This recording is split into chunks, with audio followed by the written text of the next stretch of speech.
서브커미티를 만들면 우리나라가 거기에서 체어맨이나 세크레터리를 맡아야 되지 않겠느냐라는 취지에서 자꾸 이제 그런 걸 주장을 하시는 건데, 사실 제 개인적인 의견으로는 우리나라가 사실 처음 전형적인 표준화를 시작한 적은 2006년도가 처음이었고, 실질적으로 규격 낸 거는 2008년도이기 때문에 아직까지는 우리보다 더 앞서 있는 일본도 그런 얘기 안 하고 있는데, 아마 좀 그거를 세를 더 모으는 작업이 필요하지 않을까 이렇게 생각을 하고 있는데, 아무튼 기술 표준에서 지난번 4월달 우리나라 왔을 때 체어맨 세크레터리 다 모아놓고 이렇게 밥 먹이고 뭐 하면서 굉장히 많이 홍보도 하고 우리가 왜 필요한지에 대한 취지도 많이 설명을 해서 많은 전문가들이 좀 우리 쪽의 편을 어느 정도는 드는 그런 좀 이렇게 그런 쪽으로 방향을 좀 흘러갔기 때문에 전혀 불가능한 건 아닌 것 같긴 합니다. 그래서 일단은 좀 더 해서 좀 이렇게 우리가 크게 이쪽 IC 쪽에서 좀 표준화 쪽에 우리가 좀 선점을 좀 할 수 있는 그런 계기가 될 수 있도록 좀 노력을 더 많이 해야 될 것 같습니다. 이제 TC34 쪽에서 표준화하고 있는 것은 지금 먼저는 이제 성능요구사, 안전요구사항에 대해서 먼저 표준하고, 이게 TC34의 의지입니다. 의지가 일단은 세이프티에 대해서 먼저 표준화를 하고, 그거에 대해서 기술이 어느 정도 완성이 되면 퍼포먼스 쪽에 대한 표준을 하겠다라는 게 이제 그 IC TC34의 의지를 보여주는 거라고 볼 수 있겠습니다. 다음은 이제 ICT34에서 지금 다뤄지고 있는 문건들입니다. 지금 번호가 붙어있지 않는 것들은 이제 MP 새로 냈거나 제한 중인 그런 문건이고요. 번호가 다 따져 있는 거는 규격이 완성된 그런 표준이라고 보시면 될 것 같습니다. 그래서 굉장히 많은 표준이 지금 IC 쪽에서 LED 조명에 대해서 표준화가 이루어지고 있습니다. 다음 미국 에너지스타에서 하고 있는 LED 조명에 대한 표준입니다. 그 중에서도 LM799하고 80이 LED 조명에 대한 전기 특성, 광특성, 그리고 수명 시험에 대한 광속 저하라고 되어 있는데, 수명 시험에 대한 표준화를 하고 있는데, 특히나 이 LM80에서 얘기했던 이쪽 1000시간 에이징 한 다음에 6000시간까지를 광속 유지를 봐야지만이, 왜냐면 천초특성이 여기서부터 쭉 이렇게 약간 더 올라가는 그런 그 LED 조명의 특성이 있기 때문에, 이 중간에 아무 때 100시간이나 200시간이나 잡아 찍게 되면 그건 LED 조명의 안정화된 성능이다라고 볼 수 없다라고 이제 DO 측에서 주장을 해서 여기에 의견을 그대로 받아들여가지고 1000시간 에이징 한 다음에 6000시간을 통해서 총 이제 그 수명이 얼마다라고 이제 그걸 하게끔 그렇게 지금 현재는 되어 있습니다. 지금 현재 에너지스타에서 하고 있는 그 프로그램도 마찬가지로 OLED에 대한 표준화 아직 하지 않고 있습니다. 근데 이제 향후에는 OLED 쪽도 표준화를 하게 될 그런 예정으로 되어 있고요. 다음 이제 우리나라 국가 표준화가 어떻게 이루어지고 있는지에 대해서 말씀을 드리겠습니다. 당장 이제 우리나라에서 KS 표준이, 이제 LED 조명에 대한 KS 표준이 부각되게 된 것은 2006년도 정도부터 2007년도 말 정도 돼가지고 광기술원에서 LED 조명에 대한 표준화 과제를 하게 되면서 이제 그때부터 이제 LED 조명에 대한 표준화가 시작이 됐었습니다. 그렇지만 그때는 그렇게 크게 사회적으로도 이슈화 되지 않았던 상황이고, 기술도 그렇게 완성된 그런 지금처럼 이렇게 활발하게 기술이 어느 정도 완성된 그런 상황이 아니었기 때문에 표준화가 굉장히 좀 더디게 가고 있었던 그런 상황이었습니다. 그러다가 작년 말에 국가적인 정책으로 녹색 성장이라든지 그린 에너지 어쩌고저쩌고 하면서 LED 조명을 굉장히 보급화시키겠다라는 정부의 취지와, 그러기 위해서는 일단 표준화가 되어야지만이 그거에 대한 성능을 평가하고서 조명이 보급돼야 된다라는 그런 이제 그 수요자 측의 요구가 맞아서 이제 작년 말부터 갑자기 LED 조명에 대한 KS를 그전에 민간에게 맡겨놓고 있었는데, 정부에서 기술표준에서 굉장히 이제 급격하게 이렇게 드라이브를 하면서 표준 난건이 굉장히 빨리 나왔습니다. 사실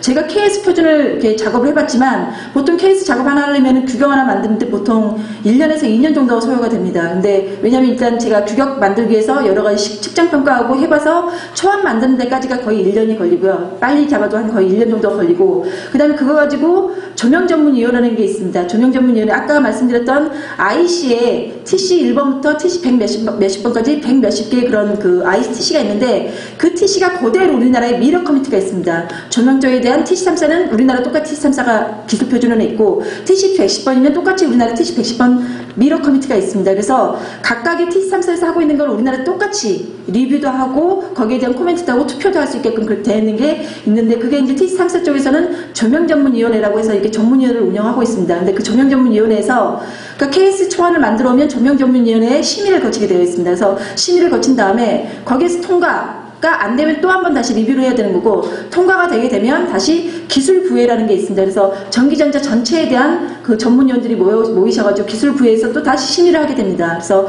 그 기술부회까지 거치는 그런 시간이 보통 2년 이상이 걸리는 경우가 태반입니다. 그런데 이게 굉장히 빨리 기술표준에서 드라이브를 하다 보니까 거의 모든 단계를 생략해서 보통 지금 3월 1일까지 4종을 만들었는데 거의 그렇게 작업한 게 6개월도 안 걸렸었고, 그 다음에 이제 그 3월 1일 끝나고서 바로 그때부터 스타트해가지고 7월 1일까지 6종이 또 추가로 나왔습니다. 그래서 이거는 정말 역사에 남을 만한 굉장히 빠른 표준화라고 볼 수 있습니다. 근데 사실 그 작업을 하기 위해서 굉장히 많은 전문가들이 거의 밤새 가면서 뭐 새벽 2, 3시까지 뭐 일요일까지도 기술표준원 가가지고 회의하고 규격을 만든 겁니다. 사실 물론 이제 너무 급하게 만들다 보니까 약간의 그런 그 내용적인 측면이라든지 이런 거에서는 좀 미흡한 부분이 약간은 있지만, 일단 그래서 이제 기술표준의 의지는 일단 이거를 2012년까지는 지속적으로 기술 개발을 모니터링 하면서 추이를 봐가면서 그게 이제 어느 정도 이게 성능이 향상되면 거기에 맞게 10에서 20% 정도 상향 조정하겠다 매년 이렇게 되는데, 사실 이거 상향 조정하는 것도 일이 장난이 아닙니다. 이게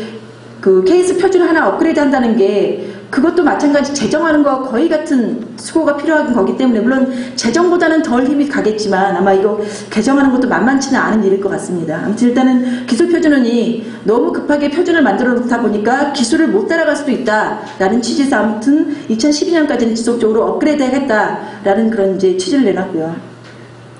케이스 인증 기준을 높게 잡는 게 좋으냐 낮게 잡는 게 좋으냐, 이건 이제 업체마다 의견이 굉장히 많습니다. 저희가 케이스 표준 만들 때 그 기술 표준원에서 그 업체들의 의견을 많이 반영을 해야 되기 때문에 업체 전문가들이 많이 참석을 하셨습니다. 근데 또 이것도 기업의 또 이익이 반영되는 그런 거기 때문에 어떤 업체는 아주 높게 해달라, 아무도 케이스 못 따게 이렇게 하시는 업체들도 있었고, 그러면 누구 뭐 케이스를 따라하는 거냐, 낮게 해달라 라고 하는 데도 있었는데, 기술 표준원은 너무 높아도 안 되고 너무 낮아도 안 되고 여기에서 상위 30%까지만 끌고 가겠다라는 취지에서, 그래서 그 값을 다 그렇게 조정을 했습니다. 그래서 효율이라든지 광속이라든지 이런 값들을 다 상위 30%만 끌고 갈 수 있게끔 이렇게 조정을 했다라고 보시면 될 것 같습니다.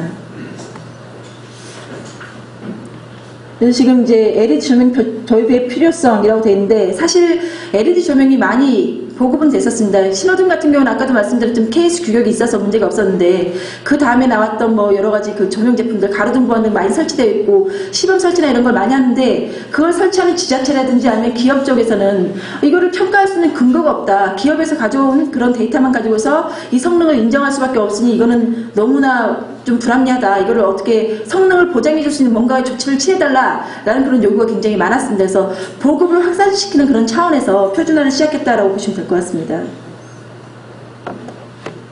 지금 여기 보시면 KSC IC라고 되어 있는데, 사실 그 에이펙 회담에서 2003년도에 회의를 했었는데, 그때 뭐라고 얘기했냐면 선진국 2010년까지 국가표준과 국제표준을 똑같이 해야 된다. 후진국은 2020년까지 그러니까 KS 표준이 국가표준과 국제표준을 똑같이 해야 된다라고 이렇게 결정을 했습니다. 왜냐면은 그 전까지는 국제표준 IC나 ISO가 있음에도 불구하고 우리나라 같은 경우는 그 IC 표준을 따르지 않고 따로 이 KSC라고 해서 우리나라 독자적인 규격을 썼었습니다. 일본도 마찬가지. 물론 우리는 이제 일본의 지수 규격을 그대로 본따서 만들긴 했었는데, 그렇게 하다 보니까 국제표준과 국가표준이 다르다 보니까 우리나라에 인증받을 때는 우리나라 표준을 맞추고 해외 수출할 때는 또 다른 표준을 맞춰야 되는 이런 불합리한 점이 많다라고 해서, 그러지 말고 국가표준과 국제표준을 같이 가자. 어떻게? 일단 국제표준에 있는 거는 그대로 따르는 거고, 그렇지 않다라고 하면 우리 표준을 국제표준을 넣어서 반영을 할 수 있게끔 그렇게 하게 되어 있습니다. 그래서 지금 여기 번호 보시면은 KSC, IC 이렇게 돼 있다라는 얘기는 IC에 있는 번호를 그대로 KS가 받아들였다라고 보시면 될 것 같습니다. 물론 반대의 경우도 있는데, 아까도 제가 처음에 말씀드렸지만 우리나라가 표준화를 발듣기 시작한 지가 그렇게 오래되지 않았기 때문에 우리나라 표준을 IC 내가지고 이 번호를 만든 경우는 그렇게 많지가 않고요. 거의 한 2, 3%, 5%도 아마 안 될 겁니다. 그렇고 거의 대부분 IC나 IS 표준을 그대로 따다가 KS에 있는 부합화 시킨 그런 규격이라고 보시면 될 것 같습니다. 그래서 아까 IC 62031을 그대로 토시안 안 틀고 번역을 그대로 해서, 대신에 거기에는 예를 들어서 100V에 50Hz다 라고 되어 있으면 220V에 60Hz라고 바꾸는 것 빼고는 크게 바꾸는 거 없이 우리나라 실정에 맞게 이렇게 바꿔서 쓰고 있습니다. 근데 이제 조금 하나의 문제점은, 예를 들어서 형광등기부다 라고 하면 IC 쪽에서는 60598이라는 규격을 만들어서 형광등기구에서 IC 쪽은 IC 60598이라는 규격이 있는데 우리나라 형광등기구 인증받을 때 KSC 7603 인증을 받아야 됩니다. 이렇게 하다 보니까 IC하고 KS하고 또 기준이 부합화는 다 끝났습니다. 우리나라는 지금 이미 100% 부합화가 됐는데 형광등기구에 대한 규격이 그러니까 두 개가 되는 거죠. IC 부합한 규격이 또 있고 KS 예전 거 그게 그대로 남아있고 그래서 KS와 IC가 같이 병렬로 이렇게 존재하고 있는데 이거를 이제 그러면 합쳐야 되지 않겠느냐라는 얘기들이 이제 기업처에서 많이 나와서 그걸 하려고 이제 사실 작년부터 표준기술연구회라는 게 기술표준에서 만들어져가지고 그런 작업을 좀 어느 정도 했었습니다. 근데 그게 이제 LED 조명이 나오면서 모든 표준화 작업은 일단 중지. 일단 LED 조명 먼저 하고 그리고 이제 지금 드랍된 상태이긴 한데 다시 이제 LED 조명이 어느 정도 다 표준화가 거의 완성이 됐기 때문에 다시 한번 이제 그런 좀 정리를 해서 KS 표준하고 IC 표준을 하나로 만드는 그런 작업을 좀 할 것 같습니다. 근데 이제 문제는 우리나라 KS는 하나밖에 없습니다. 기준을 보시면 여기 보시면 알겠지만 여기에 보시면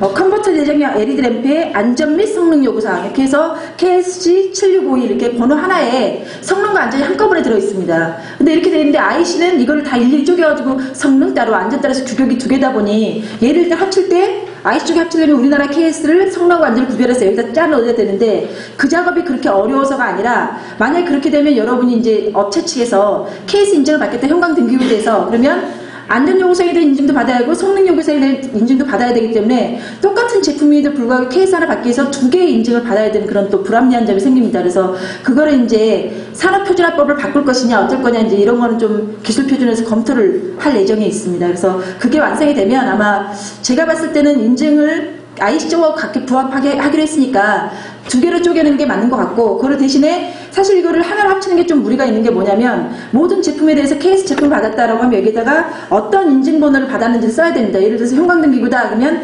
KSC 7603을 받았다라고 써야 되는 건데 이 번호를 만약 예를 들어서 이제 성능과 안전이다라고 하면 성능에 대한 거, 안전에 대한 규격번호 두 개 들어가는 그런 상황이 되게 됩니다. 그래서 그거는 또 산업표준화법에서 맞지 않는다라고 하더라고요. 그래서 업체 부담을 줄이면서 어떻게 통합을 할 건지에 대한 거는 이제 기술표준에서 좀 더 아이디어를 내야 될 것 같습니다. 예,